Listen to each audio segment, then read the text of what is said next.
तो दोस्तों यहाँ पे करने जा रहा हूँ मैं चार धाम यात्रा और ले रहा हूँ उसकी टिकट। अब आप कहेंगे कि चार धाम यात्रा कैसी, तो मैनपुरी नवाइस में ये लगा है, उसका एक प्रोटोटाइप तैयार किया गया है चार धाम का।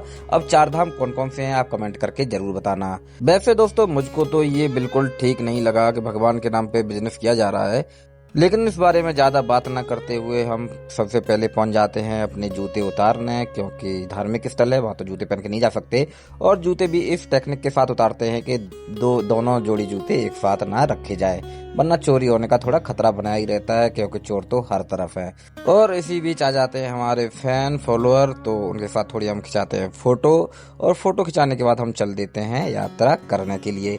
तो यहाँ पर ये रेलिंग लगाई गई है ताकि यात्रीगण जो है वो थोड़ी भीड़ भाड़ से बचे और एक एक करके अंदर जाए। और किस किस के शहर में इस तरह का चार धाम बनाया जाता है वो कमेंट करके जरूर बताएं। और मैनपुरी जिले से ये वाला चार धाम देखने कौन कौन गया वो भी कमेंट करके जरूर बताएं, ताकि हमें भी पता चले मैनपुरी से कौन कौन है। तो प्रसाद लेने के बाद हम लोग सबसे पहले ऊपर चढ़ते हैं। यहाँ सीढ़ियां बनी हुई हैं। ये जो पूरा स्ट्रक्चर है इन लोगों ने हूबहू बिल्कुल वैसा ही बनाने की कोशिश की जैसा कि असलियत में शायद होगा।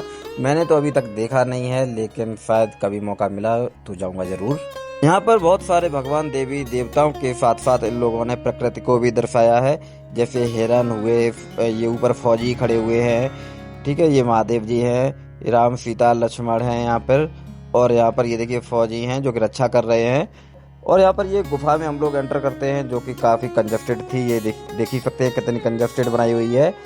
खैर जो ऐसा वहाँ शायद होगा वैसा ही बिल्कुल लुक देने की इन्होंने कोशिश की है। और आप सोच ही रहे होंगे कि साथ में कौन है, तो आपको बता दूं, इनको तो आप जानते ही हैं। और ये है हमारे भांजे, और ये किट्टू, और किट्टू के गोद में भी हमारा छोटा भांजा है, और ये हमारी बहन जी हैं। और मैं इन बच्चों को दे रहा हूँ थोड़ी जानकारी कि ये जो पूरा स्ट्रक्चर है वो कहाँ से लिया गया है, चार धाम कौन से हैं। जिस जिसको भी पता है कमेंट में जरूर बताएं। और ये देवी कौन सी हैं, अगर जिस जिसको भी पता है कमेंट में लिखते हैं जय माता दी। तो यहाँ पर ये पंडित जी बैठे हुए हैं जो कि प्रसाद जो हम लोग लाए हैं वो चढ़ा रहे हैं, और ये हम लोग को प्रसाद चढ़ा कर दे भी रहे हैं। और यहाँ पंडित जी से तिलक लगवाने और प्रसाद लेने के बाद मैं निकल जाता हूँ बाहर। और यहाँ पर अभी ये लोग कर रहे हैं पूजा, और मैं लोगों का बाहर वेट कर रहा हूँ। मैं देख रहा हूँ क्या हुआ, अभी तक ये लोग आए नहीं। अब कमेंट करके ये बताओ कि ये कौन सा धाम है, कौन कौन जानता है। इसके बाद हम खिंचवाते हैं एक फैमिली फोटो, और फोटो खिंचवाने के बाद हम लोग सीढ़ियों से नीचे उतरते हैं, और नीचे उतरने के बाद हम लोग बारी बारी से बाहर की तरफ निकल जाते हैं। तभी अचानक ध्यान आता है कि टिकट लेते समय हमने बचे हुए रुपए तो वापस लिए ही नहीं थे। तो सबसे पहले जाते हैं काउंटर पर और अपने रुपए लेते हैं वापस, जो कि उसने ईमानदारी से वापस कर भी दिए थे। सबसे अच्छी बात तो यही है। तो हम लोगों ने ये चार धाम की यात्रा पूरी कर ली और निकल जाते हैं फिर निवास देखने। तभी कुछ चटपटा खाने का मन कर रहा था, क्योंकि काफी देर से कुछ खाया नहीं था। तो सबसे पहले जाता हूँ भेलपुरी के ठेले पर, वहाँ से बनवाता हूँ भेलपुरी। तभी भेलपुरी वाले भैया देखते हैं कि हम लोग वीडियो बना रहे हैं, और वीडियो बनाने के लिए लाइट कम है, और उनको भी अपनी फोटो अच्छी चाहिए थी, तो वो कर देते हैं लाइट की व्यवस्था, क्योंकि वो बोल रहे थे कि हमारी भी फोटो अच्छी आनी चाहिए। लेकिन पूरा नीला नीला हो जाता है। लेकिन किसी ने कुछ सोचकर कोई काम किया, कुछ हो गया तो कोई दिक्कत नहीं है। उसके बाद हम लोग जाते हैं सॉफ्टी खाने। मैनपुरी निवास में जो भी गया और सॉफ्टी खाए बिना वापस लौट आया, ऐसा तो हो ही नहीं सकता। यहाँ की सॉफ्टी तो लगभग सबको ही पसंद आती है। और यहाँ पर हमारे बड़े वाले भांजे अपने आप को 30 मार का समझते हुए गुब्बारों पर निशाना लगा रहे हैं, और एक गुब्बारा फूटने पर ऐसा महसूस कर रहे हैं जैसे ओलंपिक में कोई पदक जीत लिया हो।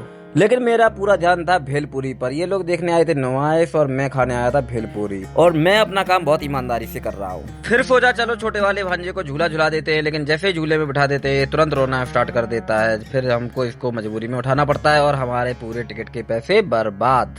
फिर ये लोग दूसरा वाला झूला झूलने की जिद करते हैं, फिर मुझे लेनी पड़ती है टिकट। भाई निवास में सबसे ज्यादा कुछ महंगा है तो वो है झूला। इस झूला का क्या नाम है आप लोग कमेंट करके जरूर बताना, और किस किस ने ये वाला झूला झूला है वो भी जरूर बताना।